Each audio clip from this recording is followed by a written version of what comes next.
Hello friend, welcome to my YouTube channel. आपका हमारे YouTube channel पर स्वागत है। आज हम शुरू करते हैं संयुक्त राष्ट्रीय संघ का मूल्यांकन। इसके बारे में बताना चाहती हूँ कि यूएनए ने क्या सफलताएं हासिल की हैं और क्या असफलताएं हासिल की हैं। देखिए, यूएनए एक ऐसा संगठन है जो सभी देशों को मिलाकर जोड़ कर रखने का काम करता है। देखिए, अब हम शुरू करते हैं इसका इंट्रोडक्शन। पहले मैं आपको बताऊंगी कि संयुक्त राष्ट्रीय संघ क्या है।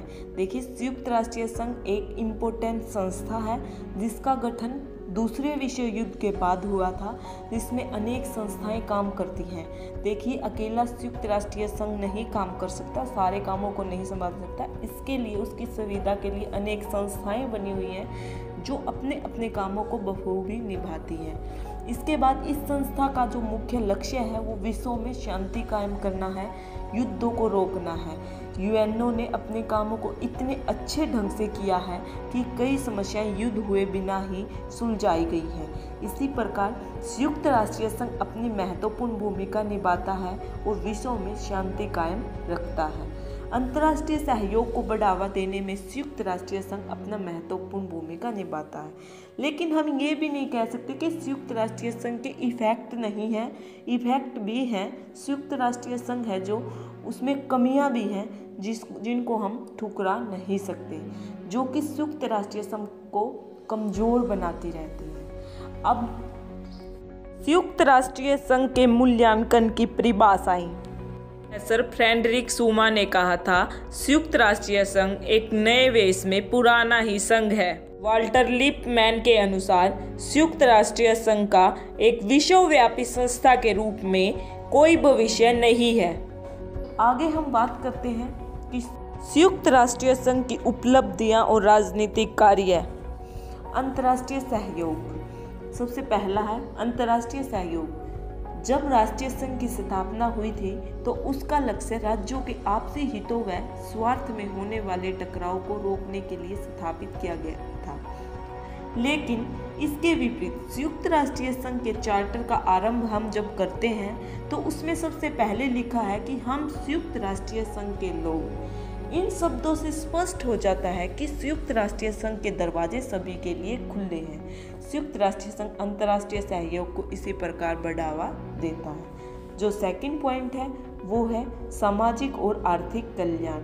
देखिए, पिछले पॉइंट में आपको बताना चाहती हूँ कि एक लाइन आई थी जिसमें ये लिखा था कि संयुक्त राष्ट्रीय संघ का जो चार्टर है या संविधान है, जब वो आरंभ होता है सबसे पहली लाइन उसमें हम संयुक्त राष्ट्रीय संघ के लोग, मतलब इस लाइन से ये बात स्पष्ट हो जाती है कि हम संयुक्त राष्ट्रीय संघ के लोग हैं। कोई भी इसमें आ सकता है, कोई भी इसमें अपनी समस्याओं को लेकर आ सकता है, सुलझाने की पूरी कोशिश की जाएगी। इसके बाद इस लाइन से ये स्पष्ट होता है, ये लाइन है कि संयुक्त राष्ट्रीय संघ किसी से कोई भेदभाव नहीं करती, उसके सबके लिए दरवाजे खुले हैं। ठीक है, ये लाइन बहुत इंपॉर्टेंट है। कई इंपॉर्टेंट क्वेश्चनों में भी पूछी जा सकती है कि संयुक्त राष्ट्रीय संघ की जो चार्टर है उसमें सबसे पहली लाइन क्या है। यही है हम संयुक्त राष्ट्रीय संघ के लोग। दूसरा जो पॉइंट है वो है सामाजिक और आर्थिक कल्याण। जो संयुक्त राष्ट्रीय संघ है वो सामाजिक और आर्थिक कल्याण को भी बढ़ावा देता है। सामाजिक और आर्थिक कल्याण के प्रस्ताव में यह कहा गया है कि युद्ध मानव के मस्तिष्क में होता है। अगर हम युद्ध को समाप्त करना चाहते हैं तो मानव के मस्तिष्क से यह धारणा निकालनी जरूरी है, तभी युद्धों को रोका जा सकता है।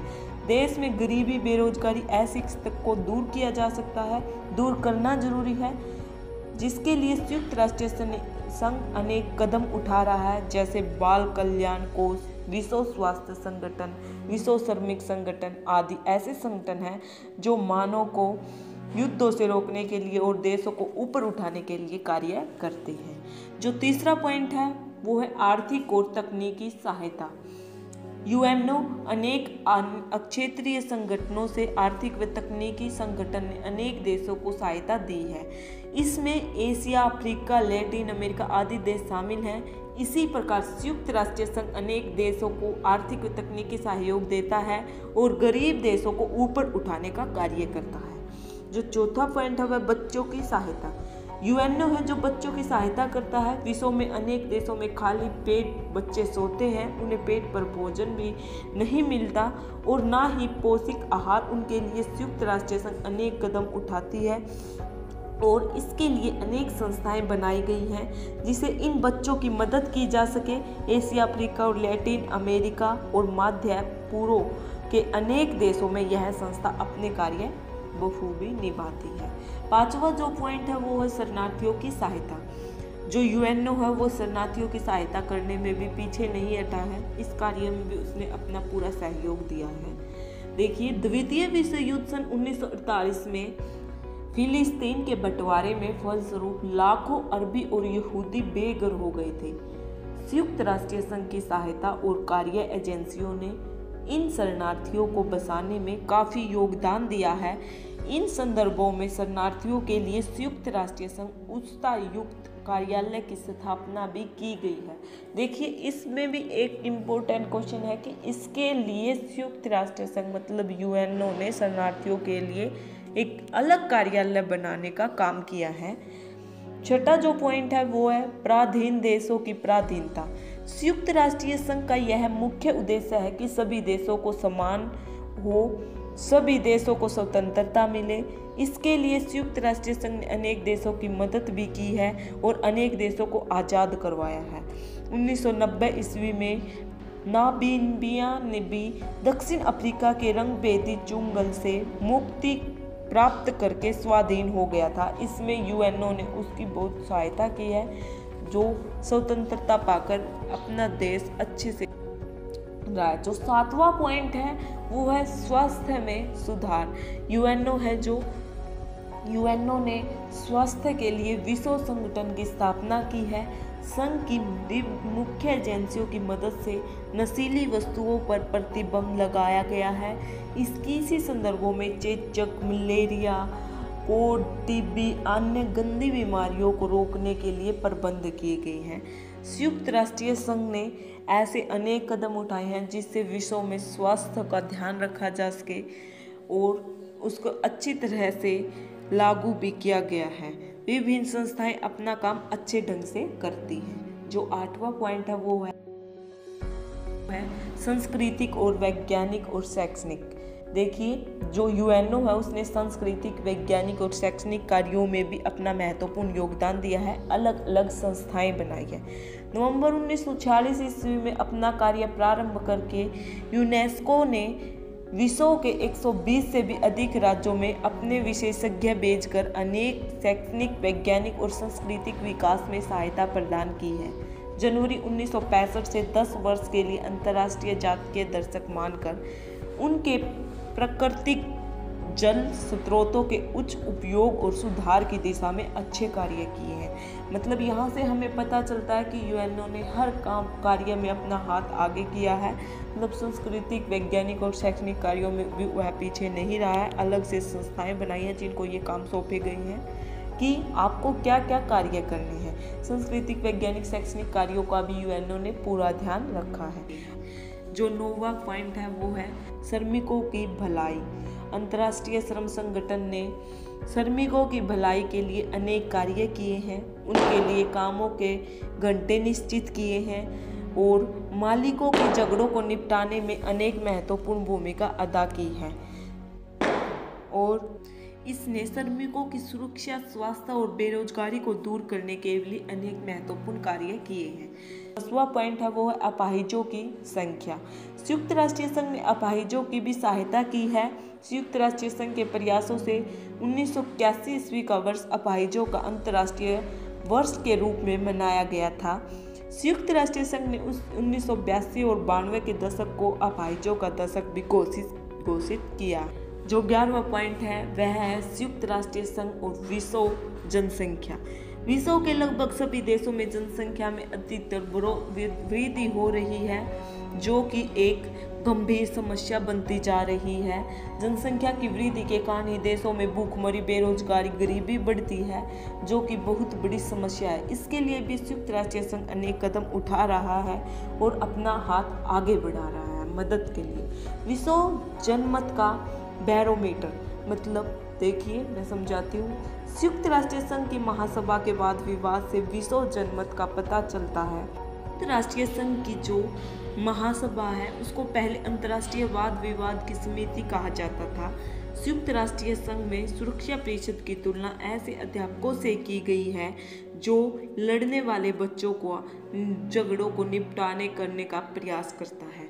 मतलब संयुक्त राष्ट्र संघ को ऐसा समझा जाता है कि जो ये सभी देश लड़ते हैं उनका निपटारा करने में संयुक्त राष्ट्र संघ अपनी महत्वपूर्ण भूमिका अदा करता है। देखिए, ये हो जाती है हमारी, बहुत है, ये 12 पॉइंट हो गए। ये है हमारी यूएनओ की सफलताएं कि यूएनओ ने क्या क्या सफलताएं हासिल की है। देखा जाए तो यूएनओ ने बहुत सारी समस्याओं का समाधान भी किया है। इसमें आज 193 देश शामिल हैं जो अपनी समस्याएं उनके सामने रखते हैं या उनके बारे में कार्य करते हैं। जो अब मैं आपको बताना चाहती हूँ वह है संयुक्त राष्ट्र संघ की कमजोरियां और विफलताएं। है बड़ी शक्तियों का प्रभुत्व। देखिए, आलोचकों का यह कहना है कि संयुक्त राष्ट्र संघ के ऊपर महाशक्तियों का प्रभुत्व रहता है। संघ में रहकर वह अपनी मनमर्जी चलाते हैं। 5 महाशक्तियों को ही वीटो पावर का अधिकार मिला है। कई बार ये 5 शक्तियां संयुक्त राष्ट्र संघ के कार्यों में बाधा डालती हैं। जो दूसरा पॉइंट है असफलता का, वो है शक्ति गुटों का प्रभाव। संयुक्त राष्ट्र संघ 2 गुटों में विभाजित है, अमेरिका व सोवियत संघ। इस संघ में दोनों ही अपनी मनमर्जी चलाते हैं, लेकिन सोवियत संघ का विघटन हो गया और अमेरिका का प्रभुत्व रहा। इसके कारण सोवियत संघ ने अपना अंशदान देना संयुक्त राष्ट्र संघ को बंद कर दिया, जिससे यूएनओ को या संयुक्त राष्ट्र संघ को बहुत बड़ी हानि हुई। जो तीसरा पॉइंट है वो है निषेध अधिकार का प्रयोग। संयुक्त राष्ट्र संघ में 5 महाशक्तियों को ही वीटो पावर मिली है। निषेध अधिकार को हम वीटो पावर भी कहते हैं, जो कि 5 देशों को ही मिली है, जिसका प्रयोग वह अपनी मनमर्जी से करते हैं। अगर किसी भी देश पर कोई भी कार्रवाई करनी है और इन देश महाशक्तियों में उस देश का कोई भी देश मित्र है तो वह निषेध अधिकार या वीटो पावर का प्रयोग कर लेता है, जिससे कि कार्रवाई वहीं रोकनी पड़ती है और समस्या जो की तो बनी रहती है। समस्या का कोई समाधान नहीं होता है। जो चौथा पॉइंट है वह है पक्षपात निर्णय। संघ के निर्णय पक्षपाती होते हैं। सुरक्षा परिषद में जो समस्याएं आती हैं उनके बारे में पक्षपात से निर्णय लिए जाते हैं। सन 1950 में दक्षिण कोरिया पर हमला होते ही संघ ने उत्तरी कोरिया पर कार्रवाई की थी, लेकिन जब कश्मीर पर पाकिस्तान ने हमला किया तो उसे दोषी भी नहीं ठहराया गया था। देखिए, इसी प्रकार यह पक्षपाती निर्णय लेते हैं और जो बहुत ही गलत है। 5वां पॉइंट है निजी सेना की कमी। संयुक्त राष्ट्र संघ के पास कोई भी अपनी खुद की सेना नहीं है। जब किसी भी देश पर वह कोई भी कार्रवाई करनी होती है तो उसे दूसरे देशों से मदद लेनी पड़ती है। उसे दूसरे देशों के भरोसे रहना पड़ता है। कई बार ज़्यादातर देश सेना भेजने से मना कर देते हैं, जिससे संयुक्त राष्ट्र संघ के हाथ बंधे हुए हैं। वो अपनी मर्जी से किसी भी देश के लिए मदद नहीं कर सकता है। यह उसकी विसफलता या असफलता है। 6वां पॉइंट है राज्यों की दोहरी नीति। संयुक्त राष्ट्र संघ की असफलता अथवा कमजोरी का एक मुख्य कारण यह भी है कि सबसे बड़ी राष्ट्र इसमें दोहरी नीति का प्रयोग करते हैं। बाहर से तो विश्व शांति और स्वतंत्रता की बातें करते हैं, लेकिन व्यावहारिक रूप से ऐसा नहीं करते हैं। वे छोटे राज्यों की स्वतंत्रता और अखंडता को भंग करने में कोई संकोच नहीं करते हैं। इसी प्रकार यहाँ पर भी संयुक्त राष्ट्र संघ के हाथ बंधे हुए हैं। जो 7वां पॉइंट है वह है धन की कमी। संयुक्त राष्ट्र संघ में धन की कमी है। अगर कोई भी देश संयुक्त राष्ट्र संघ को दान न दे तो उसके पास धन की कमी हो सकती है। अमेरिका संयुक्त राष्ट्र संघ को बड़े रूप में दान देता है। यह 30% अनुदान के रूप में देता है। इसी प्रकार अनेक देश दान देते हैं। इसी प्रकार संयुक्त राष्ट्र संघ में धन आता है। अगर ये धन आना बंद हो जाए तो संयुक्त राष्ट्र संघ के हाथ बंध सकते हैं और वो कोई भी कार्य अपनी मर्जी से नहीं कर सकते हैं। 8वां पॉइंट है सैनिक कार्रवाई में कठिनाई। संघ के पास अपने फैसलों को लागू करने के लिए स्वयं की सैनिक शक्ति नहीं है। उसके पास काटने के लिए दांत नहीं है। उसके पास अपनी निजी सेना शक्ति नहीं है। अंतर्राष्ट्रीय शांति और सुरक्षा को खतरा पैदा होने पर वह सदस्य राज्यों की सैनिक शक्ति पर ही निर्भर रहता है। यह उसकी बहुत बड़ी असफलता है। 9वां पॉइंट है फैसलों की अवहेलना। संघ की निर्णय बंध्यकारी नहीं है, क्योंकि वे स्वप्रभु राज्य हैं। बड़े राष्ट्र जो उनके फैसलों की परवाह करते ही नहीं हैं, मध्य और छोटे राष्ट्र भी शक्ति गुटों की आड़ में इसके फैसलों की अवहेलना करते रहते हैं। जो 10वां पॉइंट है वो है चार्टर में संशोधन की कठिनाई। संयुक्त राष्ट्र संघ अपनी मर्जी से चार्टर में कोई भी संशोधन नहीं कर सकता है। यूएनओ के चार्टर में संशोधन करना बहुत कठिन कार्य है। 24 अक्टूबर 1945 ईस्वी से लेकर आज तक विश्व में अनेक परिवर्तन हुए हैं। वर्तमान में संघ के सदस्यों की संख्या भी बढ़कर 193 हो गई है, लेकिन इसके चार्टर में आज तक कोई भी परिवर्तन नहीं हुआ है, क्योंकि चार्टर में परिवर्तन करना बहुत ही मुश्किल कार्य है। यह इसकी एक असफलता है। संयुक्त राष्ट्र संघ में कमी, विश्वास की कमी। संयुक्त राष्ट्र संघ के सभी सदस्य ऊपर से जो संयुक्त राष्ट्र संघ के सिद्धांतों तथा उद्देश्यों में विश्वास रखने की घोषणा करते हैं, परंतु असल में सदस्य राष्ट्रों का राष्ट्रों में पूरा विश्वास नहीं है। अनेक राष्ट्रों ने अपनी सुरक्षा के लिए संयुक्त राष्ट्र संघ के बाहर अनेक संधियां व समझौते कर रखे हैं, जिससे हमें यह पता चलता है कि यूएनओ पर विश्वास कोई भी देश नहीं करता है। 12वां जो पॉइंट है वो है आर्थिक व सामाजिक समस्याओं पर असफलता। सारे संसार के अनेक भागों में गरीबी और भूखमरी के काले साए मंडराते रहते हैं, मंडरा अभी भी रहे हैं। प्रतिदिन विश्व के विभिन्न देशों में लगभग 1000 बच्चे भूख से बिलबिलाकर अपने प्राण दे रहे हैं। इस प्रकार यूएनओ को इन कार्यों में असफलता मिल रही है, वह उनकी कोई भी मदद नहीं कर सकते। ये इसकी भी यूएनओ की असफलताएं हैं, संयुक्त राष्ट्र संघ की असफलता है, जिनको स्वीकार करना बहुत जरूरी है। सफलता के साथ साथ असफलता भी हमें स्वीकार करनी होगी। इसके बाद हम पता लगाते हैं निष्कर्ष निकालते हैं। हर क्वेश्चन का निष्कर्ष निकालना बहुत जरूरी है। इसी प्रकार संयुक्त राष्ट्र संघ ने अनेक सफलताएं भी कायम की हैं, लेकिन इसके साथ साथ कमियों को भी भूला नहीं जा सकता है। इस प्रकार संयुक्त राष्ट्र संघ में कुछ अच्छाइयाँ और कुछ बुराइयाँ भी हैं। इसी प्रकार हम यहाँ पर ये क्वेश्चन खत्म करते हैं, संयुक्त राष्ट्र संघ की सफलता और असफलताएं।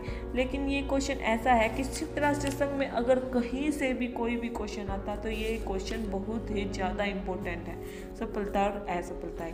अगर हम इनको कहें कि ये पूरे लेसन का निचोड़ या पूरे ही किताब का निचोड़ है तो कोई गलत नहीं होगा, क्योंकि इसमें पूरी संयुक्त राष्ट्र संघ की सफलताएं और असफलताएं बताई गई हैं।